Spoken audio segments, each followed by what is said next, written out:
Hello बच्चों, मैं अशोक कुमार आप सभी का स्वागत करता हूं एके डिजिटल इंस्टीट्यूट के इस ऑनलाइन प्लेटफॉर्म पे। तो देखिए, आज का हमारा ये नया वीडियो में हम लोग लेक्चर 3 की बात करते हैं। ठीक है, इसमें क्या है, इससे पहले 2 वीडियो यूट्यूब पे हमने अपलोड किया है, जिसमें से हमने बताया है आप लोग को परिचय। ठीक है, इसमें हमने बताया है आपको कि प्रति संख्या क्या है, पूर्ण संख्या क्या है, पूर्णांक क्या है, ये सभी के बारे में हमने वहाँ पे डिस्कस किया है। दूसरे वाले लेक्चर में हमने परिचय उदाहरण की बात किया है।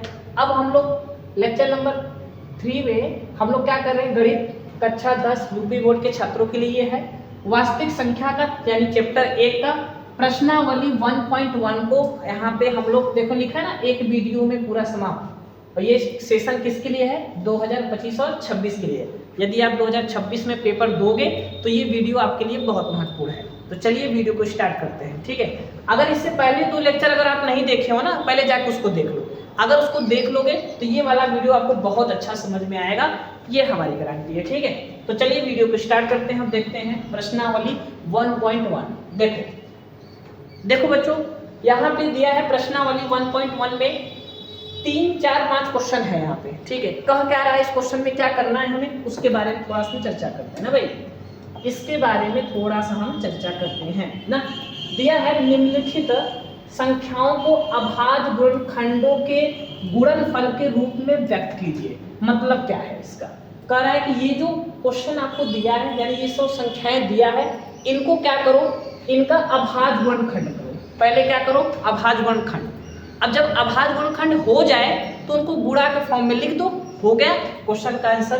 तो देखो, जैसे पहला हम कर रहे हैं ना, इस पहले को हल कर रहे हैं। ठीक है, पहला नंबर क्या दिया है, 140। तो आपको क्या करना है, सबसे पहले 140 ऐसे लिखना है। क्या लिखना है, 140। बोलो इतना कर लोगे कि नहीं, अरे कर लोगे यार भाई, बच्चों वाला खेल है। देखो पहले तो 2 से इसे कट करो, 2 सते 14, फिर 2 से करोगे कितना आएगा, 2 3 6, 2 5 10, 3 से कटेगा नहीं, 5 से काट दो, 5 सते 35 और 7 एकम 7। अच्छा यहाँ देखो क्या है, अब आप इसको 140 को क्या लिखोगे, 140 को लिखोगे 2 कितनी बार है यहाँ पे, 2 बार है ना, तो लिखोगे 2 के घात में 2 गुणे 5 कितनी बार है, 1 बार है ना, तो 5 के घात में 1।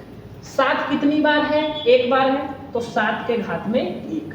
हो गया, यही आपका क्या है, आंसर है बच्चों, यही आपका क्या है, आंसर है। तो क्वेश्चन ही बहुत इजी है। क्या बोल रहा है, अभाज्य गुणनखंड करके इनके गुणनफल, यानी इनके अभाज्य गुणनखंडों के गुणनफल के रूप में व्यक्त करना है। तो हमने क्या किया, इसका अभाज्य गुणनखंड कर दिया, जो मान आए इसको गुणनखंड के रूप में हमने लिख दिया। यही आंसर हमारा। दूसरा प्रश्न देखो, दूसरा बच्चों क्या दिया है, दूसरा नंबर क्या दिया है आपको, दिया है 156। ठीक है, अब क्या करना है, सिंपल सा आपको 156 ऐसे लिख लेना है, 156 ऐसे लिख लेना है। फिर क्या करें हम, इसका खंड कर दो, 2 से कट करो, 2 सते 14, 2 8 16, 2 3 6। ठीक है, सॉरी रुक जाओ, यहाँ 2 से करो, 2 3 6 हो जाएगा, 2 9 कितना हो गया 18, 3 से काटो, 3 एकम 3, 3 3 का 9, फिर 13 एकम 13। ठीक है, हो गया। सुनो ध्यान से, लिखो इसको, 156 बराबर क्या लिखोगे, 2 कितनी बार है, 2 बार है, क्या लिखोगे, 2 के घात में 2। 3 कितनी बार है, 1 बार है, तो क्या लिखोगे बच्चों, 3 के घात में 1। 13 कितनी बार है, 1 बार है, तो 13 के घात में 1। यही फाइनल आंसर। ठीक है, अब देखो तीसरा, चौथा, पांचवा, ये आपका होमवर्क है। ठीक है, ये करना है ईमानदारी से और कमेंट करना। ठीक है, तीसरा, चौथा, पांचवा आपका होमवर्क रहेगा मेरे दोस्त। ठीक है, इसे आप ईमानदारी से करिएगा और कमेंट करिएगा कि सर हमारा आंसर आ गया। भाई क्या करना है, खंड तो कर सकते हो ना भाई, 5वीं 6वीं क्लास में सिखाया जाता है खंड करना।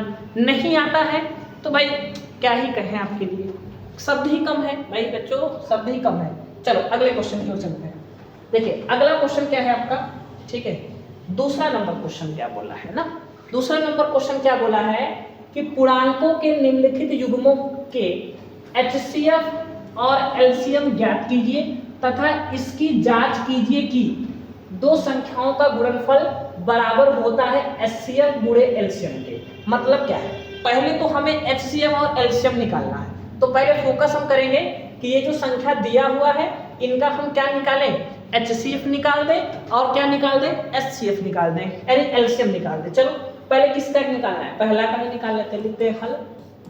हल में पहला क्वेश्चन ले लेते हैं। पहला क्वेश्चन आपका क्या है, 26 है और क्या है, 26 और है 91 है ना दोस्त। चलो ठीक, अब पहला काम ये करना है, 26 को ऐसे लिख दो, LCM और HCF निकाल लिख दिया, और 91 को ऐसे लिख दो, दोनों को ऐसे लिख दो। 26 का आप खंड कर दो और 91 का खंड कर दो, ठीक है। 26 को काटो 2 से, 2 एकम 2, 2 तेई 6, 13 एकम 13, ये किससे कटेगा, 7 से काट दो, 7 एकम 7 और 7 त्रिक 21, यानी 13 एकम 13 कट गया। देखो 26 को हम लिखेंगे, 2 कितनी बार है, 1 बार है, 13 कितनी बार है, 1 बार है, यहाँ लिख दिया। उधर देखो 7 कितनी बार है, 1 बार है, 13 कितनी बार है, 1 बार है, ऐसे लिख दिया। कोई तकलीफ हो, कष्ट हो, मैसेज मतलब कि कमेंट करो, मैसेज मत करोगे। मैसेज क्या करोगे, कमेंट करो, सिंपल सी बात है। अब सुनो, हमने ऐसे लिखा, अब आपको मालूम है कि HCF का क्या मतलब है। HCF का मतलब है, HCF का मतलब है छोटी घात। कौन सी घात, छोटी घात। और LCM का क्या मतलब है, बड़ी घात। मतलब जो दोनों में मिले और सबसे छोटी घात LCM हो जाता है, और जो दोनों में मिले चाहे न मिले सबसे बड़ी घात LCM हो जाता है, ठीक है। तो बच्चों देखो, इन दोनों में क्या मिल रहा है भाई, 2 तो मिल नहीं रहा है, यानी अगर इनका हम HCF निकालें, HCF किसका किसका किसका किसका HCF भाई, 26 और 91 का हम क्या निकालते हैं, LCM, सॉरी HCF। तो देखो दोनों क्या मिल रहे हैं, 13 मिल रहा है ना, तो 13 की घात में यानी इसका मान 13। ये रही बात HCF की। क्या निकालते हैं, LCM। LCM कैसे निकलेगा किसका, 26 और 91 का। कैसे निकालेंगे बच्चों, जो दोनों में मिले चाहे ना मिले सबसे बड़ी घात, ठीक है। बताओ 2 मिल रहा है क्या, नहीं, फिर भी ले लो। 7 मिल रहा है क्या, नहीं मिल रहा है, फिर भी ले लो। 13 मिल रहा है ना, तो उसको तो लेना ही है, ठीक है। देखो 13 सटे 91, 13 सटे कितना होगा, 91, 2 गुणे क्या हो गया, 91, 2 एकम 2, 2 नवा कितना हो गया, 18, कितना आ गया, 182। यही आपका LCM हो गया। तो ये आपका क्या है, HCF है, ये आपका क्या है, LCM है। यहाँ तक कोई दिक्कत, बोलो, यहाँ तक दिक्कत हो तो बताओ। अब हमें क्या करना है, अब यहाँ पे देखो, अब यहाँ पे करते हैं ना, ठीक है। अब यहाँ पे क्या करना है, ध्यान समझो, हमें बताना है कि इनकी जांच कीजिए। क्या करना है, जांच। देखो जांच करना है, क्या लिखेंगे, जांच।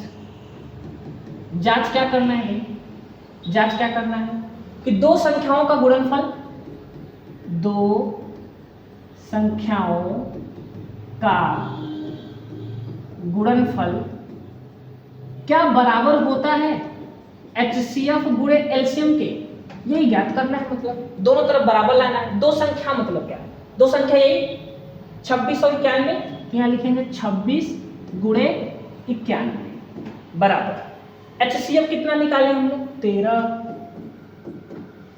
LCM कितना निकाले हैं, 182, ठीक है। इधर का गुणा करो, देखो हम गुणा करा देते हैं फटाफट। आप लोग गुणा हाथ से करिएगा, ठीक है। आप लोग गुणा में कैलकुलेटर का यूज मत करिएगा, हम कर दे रहे हैं। 26 जल्दी हो जाएगा, नहीं समय लगेगा। गुणे 91 करा, कितना आ गया भाई, 23 66 बराबर 13 का कराइए, 13 गुणे कितना, 182, ठीक है। कितना आ गया, 23 66। तो आपने देखा दोनों तरफ बराबर है कि नहीं, मान दोनों तरफ बराबर है, यानी जांच हो गया, प्रूफ हो गया। यही करना है बच्चों। क्या किए, जांच में क्या किए, यही चीज लेना है। 2 संख्याओं का गुणनफल बराबर HCF गुणे LCM, ठीक है। 2 संख्याएं कौन कौन सी, ये आपका 26 और 91। तो हमने लिखा 26 गुणे 91, और HCF कितना निकाला था, 13। LCM कितना निकाला था, 182। इधर का इधर गुणा कराए, 2366 आ गया। इधर गुणा कराए, 2366 आ गया। दोनों तरफ क्या आ गए, सेम बराबर मान आ गए, ठीक है। इससे ये जांच होता है कि भाई ये बात सत्य है कि 2 संख्याओं का गुणनफल जो होता है वो HCF और LCM के गुणनफल के क्या होता है, बराबर होता है, ठीक है। तो ये आप इसका स्क्रीनशॉट ले लीजिए, ठीक है। अब इसी प्रकार आप दूसरा और तीसरा प्रश्न आपके लिए होमवर्क रहेगा।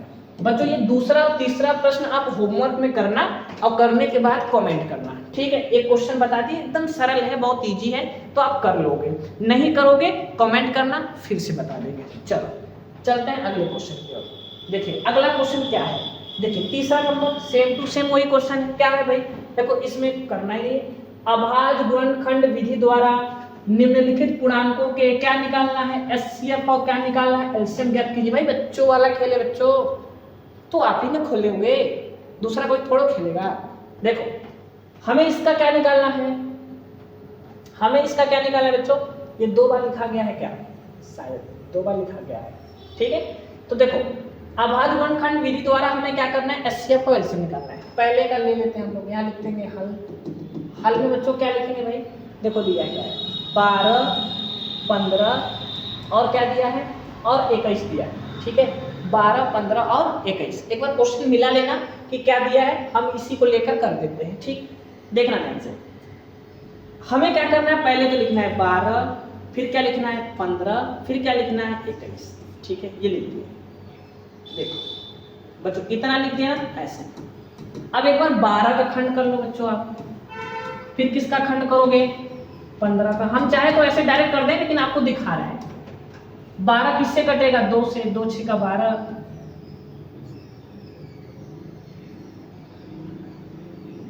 2 3 6, 3 1 कम 3, फिर इसको किससे काटे 3, 3 5 15, 5 1 कम 5, 3 7 21, 7 1 कम 7। देखो लिखेंगे 2 कितनी बार है, 2 बार है, तो 2 के घात में 2। 3 कितनी बार है, 1 बार, 3 के घात में 1। हो गया, कोई दिक्कत, ठीक है। इससे देखो 3 1 बार है, 3 के घात में 1।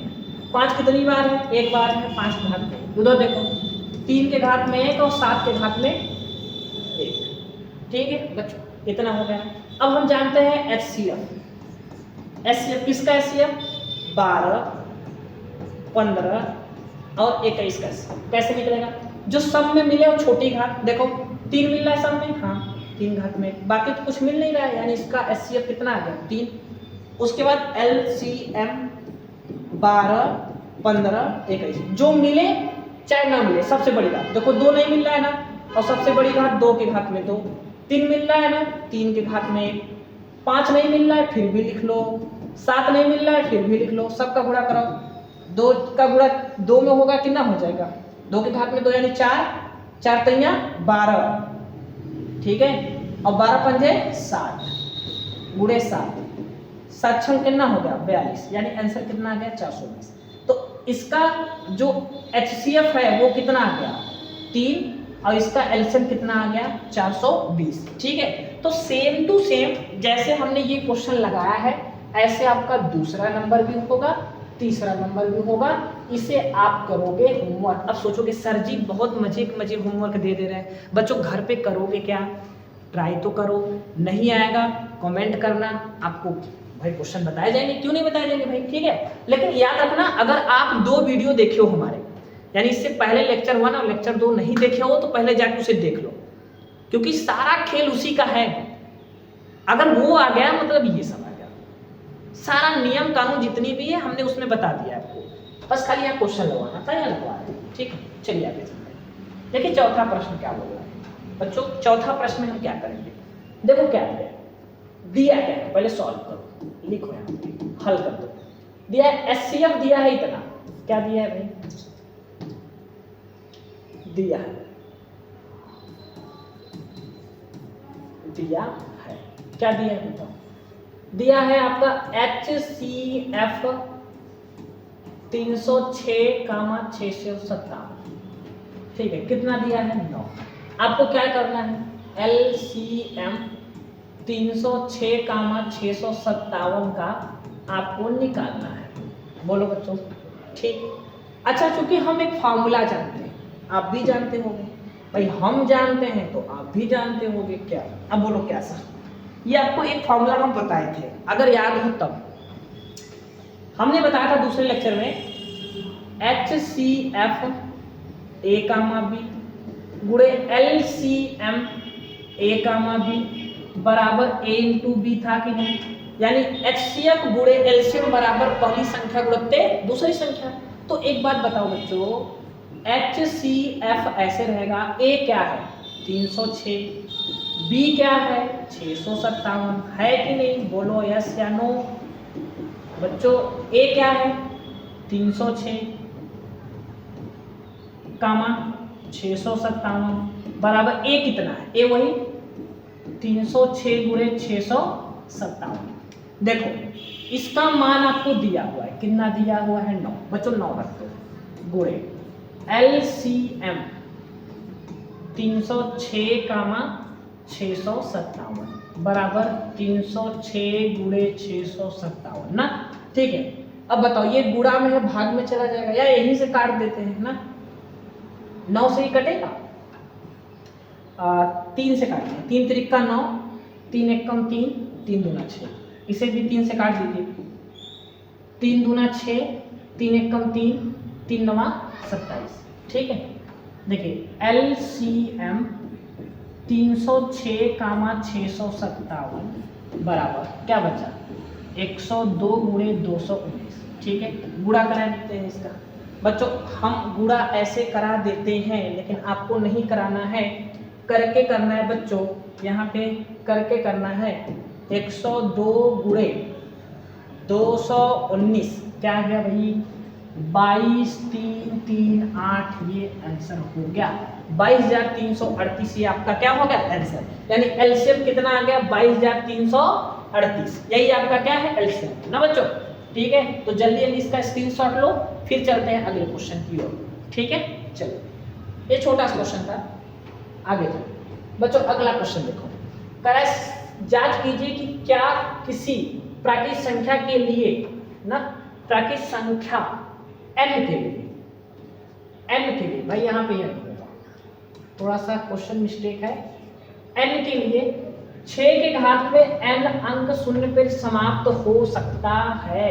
देखो कहानी क्या है ध्यान समझना, इस टाइप के क्वेश्चन हमने उदाहरण में बताया था 4 के घात में n, 4 के घात में n के बाद बताया था। देखो ये कह क्या रहा है, कह रहा है कि जांच करना है, मतलब हमें चेक करना है, क्या चेक करना है, किसी भी प्राकृत संख्या, देखो प्राकृत संख्या बताया था बच्चों ने क्या होता है 1 2 3 4 यही होता है ना, n के लिए संख्या 6 के घात में n, 6 के घात में n का क्या मतलब है, अगर हम n का मान 1 रख दें क्योंकि प्राकृत संख्या बोला है तो कितना आएगा 6 आएगा, अगर हम n का मान 2 रख दें तो कितना आएगा 36 आएगा, अगर n का मान कितना रख दें 3 रख दें तो कितना आ जाएगा 216, n का मान 4 रख दें ऐसे, n का मान 5 रख दें ऐसे, बहुत सारे मान आएंगे कि नहीं।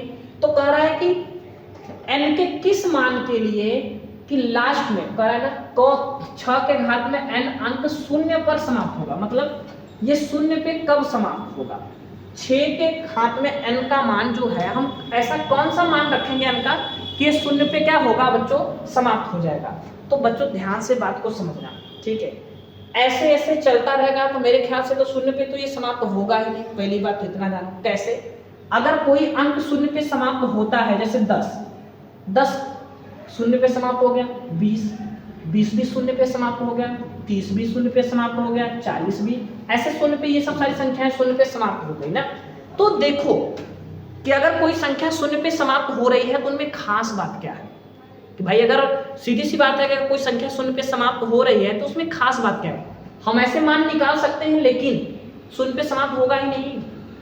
यार हम देखेंगे कि शून्य पे अगर कोई संख्या समाप्त हो रही है तो उसमें खास बात देखो, छोड़ो, हम 10 को लिखेंगे कैसे, 10 को लिख सकते हैं 2 गुणे 5 लिख सकते हैं, ठीक है बच्चों।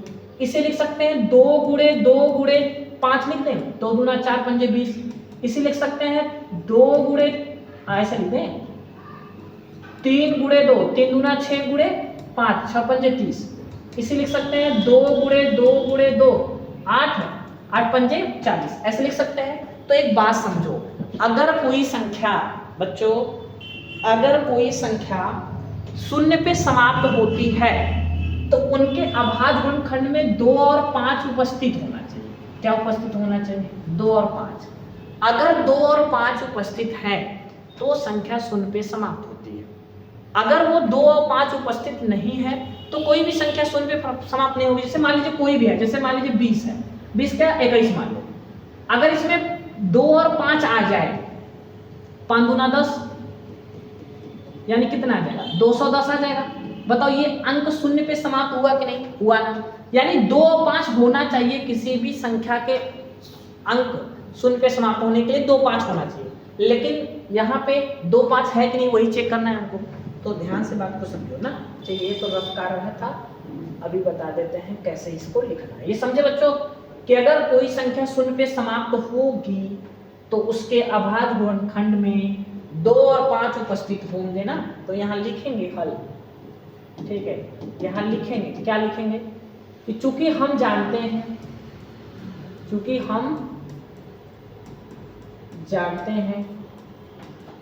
कि यदि कोई संख्या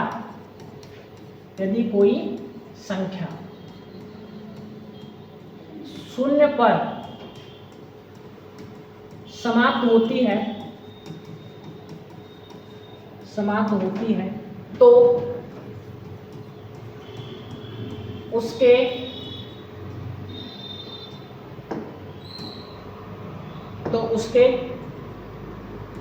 अभाज्य गुणनखंड में 2 और 5 अनिवार्य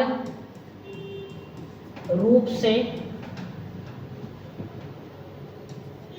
उपस्थित होना चाहिए, ठीक है। अगर कोई संख्या शून्य पे समाप्त होती है तो उसके अभाज्य गुणनखंड में 2 और 5 अनिवार्य रूप से उपस्थित होना चाहिए, तभी वो संख्या शून्य पे समाप्त होती है। इसलिए 6 के घात में n का क्या करने पर का अभाज्य गुणनखंड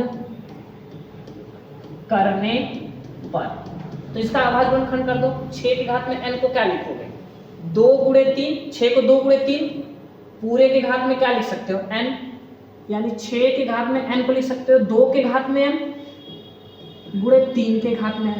अच्छा 2 तो उपस्थित है लेकिन 3 उपस्थित नहीं है। अब देखो 6 का अभाज्य गुणनखंड किए तो 2 तो उपस्थित है लेकिन 5 उपस्थित नहीं है, उसके जगह 3 है, तो क्या एक संख्या n के किसी भी मान के लिए शून्य पे समाप्त होगी? कभी नहीं होगी। तो इसी बात को लिखेंगे कि चूंकि, अतः लिख दो या चूंकि, चलो चूंकि 6 के घात में n के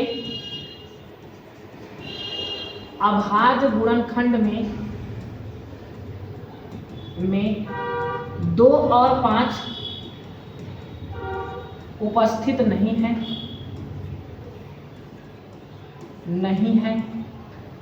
अतः 6 के घात में n, ठीक है, अतः ऐसे, अतः संख्या 6 के घात में n के किसी भी मान के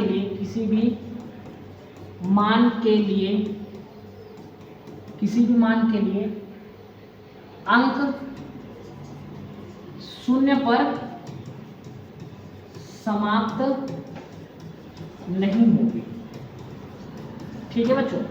यानी n के किसी भी मान के लिए 6 के घात में n वाली जो संख्या है वो शून्य पे समाप्त नहीं होगी बच्चों। तो देखो ये थ्योरिकल था, ये पहले ही हमने पढ़ा भी दिया है नोट के लिए से ना। चलिए आगे चलते हैं, इसका स्क्रीनशॉट ले लो फिर चले आगे। ले लिए?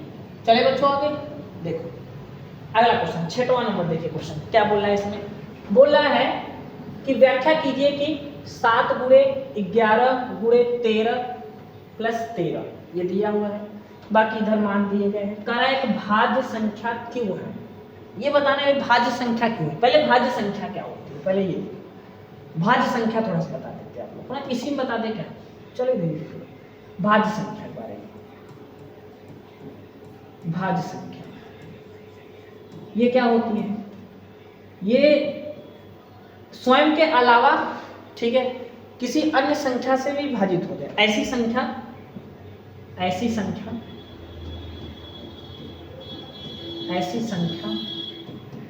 जिसके जिसके अभाज्य गुणनखंड, जिसके अभाज्य गुणनखंड 2 से अधिक, 2 या 2 से अधिक, 2 या 2 से अधिक। इसका क्या मतलब है? अब देख लो, थोड़ा सा अजीबोगरीब परिभाषा है ना। अभाज्य संख्या मतलब ऐसी संख्या जिनके अभाज्य गुणनखंड 2 या 2 से अधिक हो। इसका मतलब ये है कि किसी भी संख्या के गुणनखंड 2 या 2 से अधिक हो। ठीक है भाई, कोई संख्या एक से तो कटेगी, ऐसे समझो। अगर कोई संख्या 1 से विभाजित हो रही है और स्वयं से विभाजित हो रही है और किसी अन्य संख्या से भी विभाजित हो रही है, तो हम कहेंगे वो संख्या कैसी संख्या है? भाज्य संख्या। जैसे आपका 4 हो गया, 4 क्या भाई, 4 का खंड करोगे 2 गुणे 2 आएगा कि नहीं? 2 आया या 2 से अधिक आएगा? जैसे अगर हम कहते 8 को लिखोगे 2 गुणे 2 गुणे 2, तो ये कैसी संख्या 2 हो गई? भाज्य संख्या। 2 से अधिक गुणनखंड आ गए इसके। अगर हम कहें 12, तो इसे लिखोगे 2 गुणे 2 गुणे 3, 2 दूना 4 3 12, तो ये भी कैसी संख्या है? भाज्य संख्या है। ठीक है, तो 2 या 2 से अधिक गुणनखंड अगर उसके बन रहे हैं तो भाज्य संख्या है। तो ऐसा हम यहाँ पे क्या करेंगे, ध्यान समझो, हल लिखते हैं। या ऐसे समझो कि जो संख्या स्वयं के अलावा, स्वयं और एक के अलावा और सारी मतलब और संख्याएं से भी विभाजित हो, तो उसे बोलते हैं भाज्य संख्या। दिया क्या है? पहला दिया है 7 गुणे 11 गुणे 13 प्लस 13 दिया है। ठीक है, दिया है कि नहीं? ठीक। अगर हम ऐसे गुणा करके जोड़ देंगे तो थोड़ा सा लंबा पड़ जाएगा। आप सोचो कि दोनों में कॉमन क्या है। देखो, इधर भी 13, इधर भी 13, 13 कॉमन ले। जब 13 बच्चों कॉमन ले लोगे, यहाँ बचेगा 7 गुणे 11, यही बचेगा, और प्लस में 1 बच गया, बचेगा कि नहीं? ठीक है। अब सुनो ध्यान से बात को, ऐसा करते हैं ना, 11 और प्लस में क्या बचा? 1, ये बचा, 13 तो कॉमन ले लिया। ठीक है, अब सुनो, 11 सत्ते कितना हो जाएगा? 77 हो गया, और प्लस में 1, 77 और 1 कितना हो गया? 78। अब एक बात देखो जरा, ध्यान से बात को समझो। 2 से अधिक गुणनखंड है, अब इसको और तोड़ सकते हैं कि नहीं? तो 2 से अधिक गुणनखंड हो रहे हैं, 2 से अधिक अभाज्य गुणनखंड हो रहे हैं, यानी ये कैसी संख्या है? अतः यह भाज्य संख्या है, यह भाज्य संख्या है। अतः यह कैसी संख्या है? भाज्य संख्या है, क्योंकि इसका 2 या 2 से अधिक या 1 से अधिक गुणनखंड है। देखो, जैसे इधर है, ऐसे इसका 2 या 2 से, अब गुणा कराओगे फिर भी कोई बात नहीं। बताओ, ये 78 तो 2 से कटेगा ना, 2 से भी कटता है, 78 से भी कटेगा। ठीक है, और किसी अन्य संख्या से कटेगा, तो 2 या 2 से अधिक इसके अभाज्य गुणनखंड है, इसलिए ये संख्या कैसी है? भाज्य संख्या है। ऐसे इधर दिया है, देखो क्या इधर दिया है, इसको इधर कर लेते हैं ना। ठीक है, दूसरा चीज, दूसरा क्या दिया आपको? 7 गुणे 6 गुणे 5 गुणे 4 गुणे 3 गुणे 2 गुणे 1 प्लस 5, ये दिया है। ये बताना है कि ये भाज्य संख्या है ना। चलो देखो, कॉमन क्या है? 5 यहाँ भी है, 5 यहाँ भी, 5 कॉमन। ठीक है, क्या बचा? 7 गुणे 6 गुणे 4 गुणे 3 गुणे 2 गुणे 1 प्लस 1, ये बचा। ऐसे रहने दो, इसका गुणा कराओ, इसका गुणा कराओ, 7 छंग 42। ठीक है, 7 छंग कितना हो गया? 42। 4 तिया 12 दूना कितना हो गया? 36। नहीं रुक जाओ, 4 तिया 12 और 12 दूना 24। ठीक है, गुणा करा देते हैं ना, कितना आ जाएगा? 2 चौके 8 और 4 चौके 16, 2 दूना 4 और 2 चौके 8। ठीक है, जोड़ दो भाई, 8 ऐसे हो जाएगा, मतलब 8 हो जाएगा। ठीक है, 6 2 कितना हो गया? 8 हो जाएगा, 8 हो गया, कितना हो गया? 9 और प्लस 1। ठीक है, तो 5 गुणे कितना आ जाएगा, सही क्या है ना, 4 दूना 8, 4 चौके 16 के 6, नहीं 16 हो गया, 2 दूना 4 हो जाएगा ना, यहाँ 4 हो जाएगा, ठीक है, और 2 चौके 8, ठीक है। अब जोड़ दो, यहाँ आ जाएगा 8, तो ये गलत हो गया, रुक जाओ, यहाँ 8 हो जाएगा, ठीक है, 6 4 10 के 0, 8 1 9 1 10, ठीक है, और प्लस 1, इसको जोड़ो,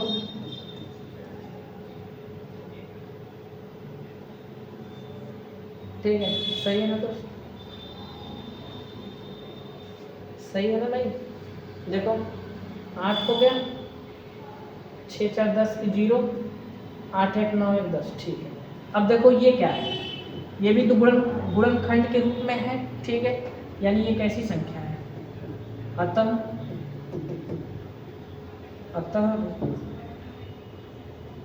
यह भाज्य संख्या है, मतलब 2 या 2 से अधिक गुणनखंड के रूप में अगर हम लिख रहे हैं इसको, तो ये भाज्य संख्या है, ठीक है बच्चों।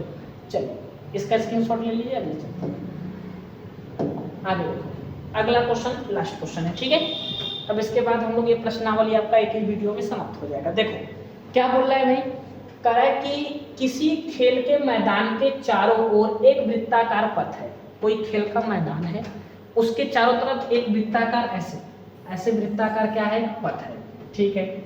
इस मैदान का एक चक्कर लगाने में सोनिया को 18 मिनट, मतलब कोई लड़की यहाँ पे है, ठीक है, जिसका नाम क्या है, सोनिया है, इसको एक चक्कर पूरा लगाने में कितना मिनट लगता है बच्चों, 18 मिनट लगते हैं, इसको 18 मिनट लगते हैं। जबकि इसी मैदान का एक चक्कर लगाने में रवि को, इधर रवि भी है, मानते ये रवि है, रवि को कितने मिनट लगते हैं, 12 मिनट लगते हैं, मतलब रवि इससे तेज दौड़ रहा है, ठीक है भाई। अगर हम ये कह रहे हैं कि सोनिया धीरे धीरे चली इसलिए 18 मिनट लग गए, लेकिन रवि है वो तेजी से चला तो उसको कितने मिनट लगे, 12 मिनट ही लगे। तो कह रहे मान लीजिए वे दोनों एक ही साथ और एक ही समय पर चलना प्रारंभ, मतलब यही जगह से चलना ये लोग क्या किए, प्रारंभ किया, और एक ही दिशा में। कितने समय बाद वो पुनः प्रारंभिक स्थान पर मिलेंगे, कितने समय बाद, एक बार समझो जरा ध्यान से, बात समझो। जैसे ये आपका क्या हो गया, वृत्ताकार पथ, ठीक है। अब यहाँ से सोनिया भी चली है और कौन चला है, रवि भी चला है। जब मान लो जब सोनिया एक पूरा चक्कर लगाती है तो उसको 12 मिनट लगते हैं, ठीक है। मतलब अगर मान लीजिए यहाँ से यहाँ तक कौन पहुंचा, सोनिया, यहाँ तक रवि पहुंचा, लेकिन सोनिया तो इधर पहुंची होगी ना। अब क्यों, ऐसा कैसे सर, अब देखो कम समय किसको लग रहे हैं, रवि को लग रहे हैं कम समय, तो वो पूरा चक्कर लगाने में इससे कम समय ले रहा है, यानी 12 मिनट ले रहा है। तो अगर मान लो रवि यहाँ पहुंचा तो सोनिया यही होगी, उससे धीरे धीरे चल रही है, देखो 18 मिनट लग रहे हैं उसको समय ना, तो जो सोनिया है वो धीमी चल रही है। अगर मान लो रवि यहाँ पहुंचा तो हो सकता है सोनिया यहाँ पहुंची, रवि यहाँ पहुंचा तो हो सकता है सोनिया यहाँ फिर से पहुंच जाए। अब ये ऐसे लगातार चक्कर लगाते रहेंगे, तो बोला कितने समय बाद ये दोनों अपनी प्रारंभिक स्थिति मिल जाएंगे, मतलब एक ही स्थान पे मिल जाएंगे, कितने समय बाद, ये आपसे पूछा है। तो बच्चों हम क्या करते हैं, ये रफ कार्य है आपका, ठीक है। हम लिखते हैं थोड़ा सा, देखो हम लिखते हैं, क्या लिखते हैं, लिखेंगे हल, पहले लिखेंगे दोनों का समय लिखते हैं, क्या कि माना या दिया हुआ है, क्या दिया है, सोनिया ना, लिखेंगे सोनिया को मैदान का एक चक्कर लगाने में लगा समय, कितना समय लगता है भाई, सोनिया को कितना लगता है, 18 मिनट, ठीक है। तथा रवि को मैदान का एक चक्कर लगाने में लगा समय, कितना लगा भाई 12 मिनट। भाई ये उससे जल्दी चक्कर लगा रहा है तो वो पीछे ही रहेगी, ये ज़्यादा जल्दी ना। अगर ये दोनों कर रहा है भाई, देखो ऐसे, अब ये चलना प्रारंभ किया, करें इस प्रारंभिक जहां से चलना प्रारंभ किए हैं एक ही दिशा में और एक ही स्थान से चलना ये प्रारंभ करते हैं, तो कितने समय बाद ये पुनः उसी प्रारंभिक स्थिति में मिल जाएंगे, ये अब बताना है, समय बताना है। तो अगर ऐसा कभी केस आए कि एक साथ एक ही समय पे चलना प्रारंभ करते हैं तो समय में तो कोई बदलाव नहीं आ रहा है, ठीक है, समय में तो कोई बदलाव नहीं आ रहा है इनमें, बस खाली आगे पीछे चक्कर लगा रहे हैं लोग। तो हम ऐसा करते हैं कि इन दोनों के समयों का हम निकालते हैं एलसीएम, लिखेंगे कि चूंकि दोनों एक ही साथ दोनों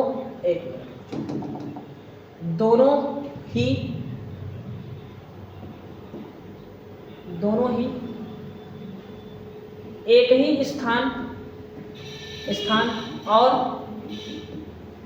एक ही समय पर चलना प्रारंभ करते हैं, तब हम इनके समयों का एलसीएम ज्ञात करते हैं। क्या करते हैं? ज्ञात करते, ठीक है। तो इसका एलसीएम ज्ञात कर दीजिए। 18 को आप क्या लिखोगे? एक बार 18 फिर एक बार 12। तो देखो 18 का जब खंड करोगे तो 2 9 18, 3 3 9, 3 1 3। 12 का खंड कर दो, 2 6 12, 2 3 6, 3 1 3। 2 एक बार है, 3 कितनी बार है? 2 बार है। उधर देखो 2 2 बार है, 3 एक बार है।